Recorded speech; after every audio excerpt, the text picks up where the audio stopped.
अभी हम सिजौलिया में हैं जो कि NH-57 से बिल्कुल सटा हुआ है और पीछे देख पा रहे होंगे आप कि एक भव्य मंदिर है माँ दुर्गा का। सिजौलिया का दुर्गा मंदिर नाम से ये फेमस है और इस प्रांगण में जो है विद्यालय है, मंच है, खेलकूद के लिए प्लेग्राउंड है, तालाब है, क्या कुछ नहीं है। यानी कि आप जब दरभंगा से लेके सुपौल जाएंगे तो NH-57 के बगल में इतना सुंदर जगह आपको कहीं नहीं मिलेगा और इतना बड़ा रकबा इसका है, तकरीबन 5 बीघा से ज़्यादा है। और बगल ये रास्ता जो आप देख रहे हैं ये सिजौलिया की तरफ जाता है और ये रास्ता बहुत आगे तक जाता है। बाकी मेरे साथ यहाँ के पंचायत समिति के प्रतिनिधि राम बाबू मिश्र हैं और ये समाज सेवी हैं और इधर के सामाजिक जो भी समस्या होता है उस पर आवाज़ उठाते रहते हैं। क्या राम बाबू मिश्र जी क्या बताइए जी। सबसे पहले तो आपको धन्यवाद कि आप मधुबनी से चलकर इधर आए जी और यहाँ के हमारे मूलभूत समस्याओं को जो है सो सामने रखने के लिए कि इनकी लोगों को जानकारी हो, तो आपको धन्यवाद है। और उसके बाद हम अभी तमाम जो हम इससे जुड़े हुए हमारे हैं उन सभी को हम यह जानकारी देना चाहते हैं कि देखिए वर्तमान स्थिति कैसी चल रही है।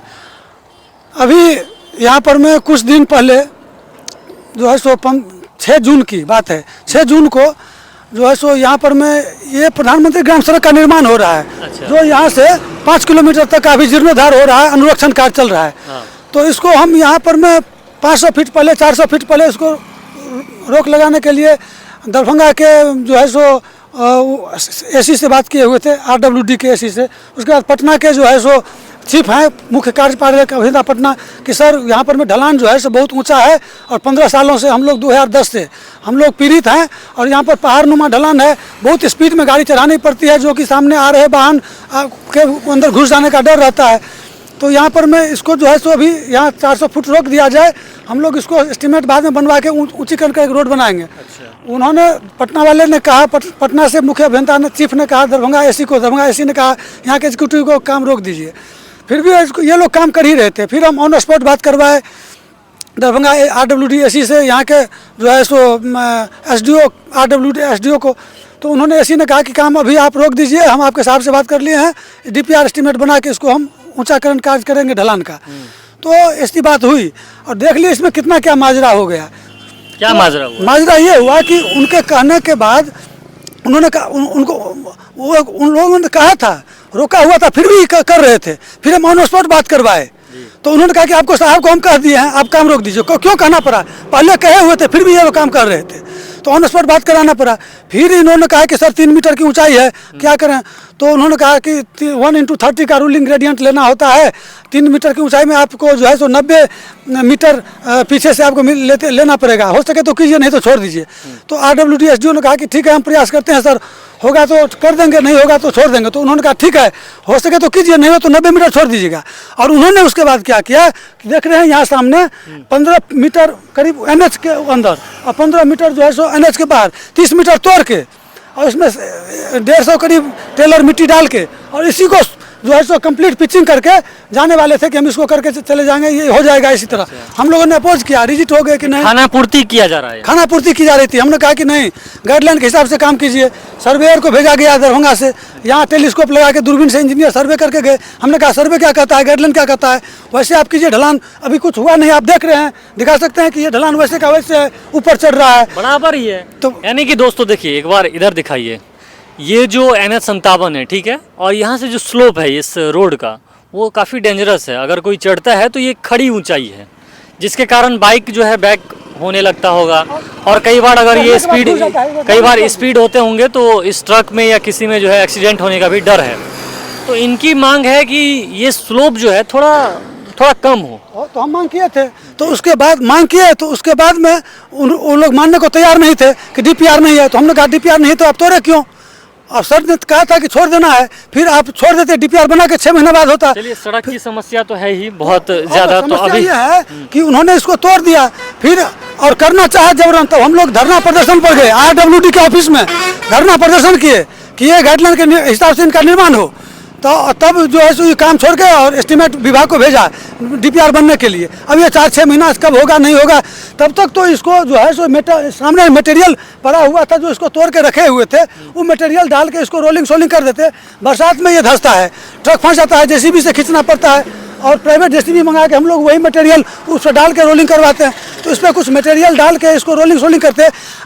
एमपी साहब को हम लोग पत्र दिए, एमपी साहब को पत्र दिए, सैकड़ों लोग को यहाँ बुला के उनका स्वागत करके बाग दोपट्टा माला करके 18 तारीख को दिए। और देखिए आज मतलब 8 तारीख है, करीब 20 दिन होने को है, लेकिन एमपी साहब को पत्र दिए, दिल्ली से लौट रहे थे गाँव। एमपी साहब पत्र लेने के बाद हम लोग सैकड़ों लोग जमा होकर 50 आदमी साइन करके समिति के लेटर पैड पर हमारी पत्नी पंचायत समिति उनको पत्र दी। धन्यवाद यात्रा में नहीं हाँ स्वागत धन्यवाद हाँ, और जा रहे थे जब दिल्ली से लौट के, हाँ वही था। तो उनको पत्र दिए और वो पत्र लेने के बाद आज तक उनका कोई भी प्रतिनिधि यहाँ का रिस्पॉन्स नहीं। यहाँ का प्रतिनिधि जो होता है खुद फिर तो दिल्ली गए शपथ ग्रहण में, फिर चुनाव में व्यस्त है अभी वहाँ दूसरे जिला में, तो लेकिन व्यस्तता उनको है, उनके प्रतिनिधि को तो नहीं है। उनके प्रतिनिधि फुलपरास के हैं, आज तक खोज करने नहीं आए कि क्या मामला है। और यहाँ पर मैं अभी हम लोग अपना गाड़ी करके यहाँ डलवाते हैं ये मटेरियल, और बरसात में तब जाके गाड़ी निकलता है, जबकि यहाँ रोलर की आवश्यकता है कि बालू और वो मेटल डाल के रोलिंग करे, 6 महीना कम से कम चलने लायक हो बरसात में। उतना ही समस्या नहीं है। एमपी साहब देख रहे हैं हॉस्पिटल, ये देख लिए, दिख रही है ये हॉस्पिटल है, और ये हॉस्पिटल जो है सो आज तक बना नहीं। आज जेएस बुर्जिया डीएम थे 15-20 साल पहले, तब से आज तक जो है ये हॉस्पिटल ऐसे अर्धनिर्मित पड़ा हुआ है। और 2-2.5 साल पहले एमपी साहब यही इसी मंच से आके यहाँ बोले थे कि ये हॉस्पिटल 2022 के जनवरी में पास हो चुका है, ये आपको जल्दी ही बन जाएगा। और उसके बाद मैं कहाँ गया ये हॉस्पिटल, उसका कोई अता पता नहीं है। 2.5 साल हो गया। उन्होंने बाउंड्री के लिए आश्वासन पे आश्वासन मिल रहा है, आश्वासन तारीख पे तारीख, यहीं से मंत्री जी ने घोषणा किया था, इसी स्टेज से एमपी साहब ने। और फिर क्या हुआ, ये बाउंड्री वाल का हमने मांग रखा, बाउंड्री वाल का मांग में उनको भी पत्र दिया, उनसे लिखवा के एक लेटर पैड पर शिक्षा मंत्री के नाम से लिया, एमपी साहब के लेटर पैड पर लिखवा के वो संजय झा जी को दिए आवास पर जाकर। और संजय झा से कुछ मतलब मिला? संजय झा जी को पत्र दिए, एमपी साहब का लिखा हुआ पत्र शिक्षा मंत्री के नाम से कि यहाँ बाउंड्री वाल हो। फिर भी कोई संजय झा जी रिस्पॉन्स नहीं लिए, एमपी साहब के पत्र का कोई वैल्यू नहीं रहा, एमपी साहब को रिस्पॉन्स नहीं लिए। आप लोग कहाँ जाइएगा? और अब कहाँ जाएंगे जब एमपी के पत्र का कोई एमपी का वैल्यू नहीं है, संजय झा जैसे महान नेता का वैल्यू, उन्होंने कोई इसका नहीं लिया रिस्पॉन्स, तो अब हम कहाँ जाएं। और ये देखिए मतलब एक वस्त्रहीन स्त्री के तरह इतनी सुंदर जो है सो भव्य मंदिर, जो कि यहाँ है 57 दरभंगा से फारबिसगंज सुपौल तक, यहाँ इतनी रमणीय जगह कहीं नहीं है। और यहाँ मंदिर है, 10+2 विद्यालय है, तालाब है, और फिर भी जो है सो यहाँ पर मैं देखिए कि ये यहाँ पर में ठेकेदार लोग आते हैं, और वहाँ सैकड़ों ठेकेदार आते हैं, अपना मटेरियल रखते हैं, उठाते हैं, ले जाते हैं, ट्रक घुसता है फील्ड में, अस्त व्यस्त करके रखते हैं।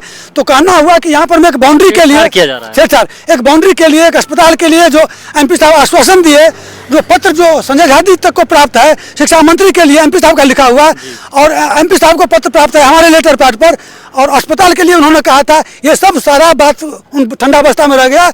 और अभी 1 महीना से ये रोड जो है टूट के यहाँ पर में जो है पड़ा हुआ है। अब डीपीआर बन के कब आएगा कब होगा कोई ठीक नहीं है, लेकिन तब तक यदि यहाँ मरम्मत करवा दें तो 6 महीना चले बरसात में, उसके लिए भी आज तक किसी को परवाह नहीं है। बार-बार उनके प्रतिनिधि एमपी प्रतिनिधि से बात करते हैं, वो भी घूम के देखने के लिए नहीं आते हैं और खोज करने के लिए नहीं आ रहे हैं। परसों बात हुई उनके प्रतिनिधि से, कल बात हुई एमपी प्रतिनिधि से, परसों का कल नाम है प्रतिनिधि का अशोक कापर नाम है, एमपी प्रतिनिधि फुलपरास अशोक कापर जी से परसों बात हुई, उन्होंने कहा कल आएंगे, कल बात हुई उन्होंने कहा आज आएंगे, और नहीं आए, बोले कि हम एसडीओ आरडब्ल्यूडी को लेकर आएंगे। कि हमने कहा कि ये मटेरियल उठा के डाल देंगे, बालू मिला के रोलिंग कर देंगे तो चलने लायक बरसात में हो जाएगा। अभी यहाँ बरसात में ट्रक फंस जाता है। तो कहना हुआ कि बहुत उदासीनता है, हमको बहुत तकलीफ है कि हम लोग तो बीजेपी के नाम से बदनाम हैं ही, लेकिन हमको दुख है कि यहाँ के सांसद महोदय आरपी मंडल जी ने खुलेआम, हम एक बार थे एमएलसी चुनाव में विनोद सिंह जी की तरफ से, तो एक ही दिन में तीन जगह बैठक सम्मेलन हुआ था। संजय झा जी के साथ हम लोग थे, अंधराठारी में बैठक हुई, और उसके बाद में तमोरिया में हुआ, और उसी दिन वहाँ पर में मधेपुर में हुआ। और खुलेआम एमपी साहब ने मधेपुर में खुले मंच से बोला कि फॉरवर्ड रहता कोई मुख्यमंत्री या नेता तो आज हम लोग एमपी नहीं बन पाते, प्रमुख नहीं बन पाते, प्रमुख नहीं बन पाते। उन्होंने ऐसा कहा था कि आज कोई फॉरवर्ड नेता मुख्यमंत्री होता, सरकार रहता या कोई रहता तो हम लोग प्रमुख नहीं बन पाते। उन्होंने एक राज्य स्तरीय मतलब सरकार का जो एमएलसी चुनाव था उसमें एमपी सांसद महोदय बोल रहे थे कि ऐसा फॉरवर्ड तो ऐसा जातिवादी बयान उनको देने की क्या जरूरत थी, अपना दिल में रखते, जबकि हम लोग उनको बीजेपी के लिए बदनाम है। आज हम लोग फुलपरास में हैं, जाति को देखते तो यहाँ पर झाजी खड़े थे, वो क्या कांग्रेस के, जानते हैं क्या नाम है उनका, कृपानाथ पाठक जी, उनको छोड़ के हम लोग आपके साथ हैं। फिर भी रामबाबू मिश्र जी, जातिवादी को देखते हैं और हम लोग को दोस्तों आज 1 महीना तक दिया हुआ होगा, 20 दिन हो गया, आज तक कोई नहीं आया रिस्पॉन्स लेना। बहुत दुख होता है।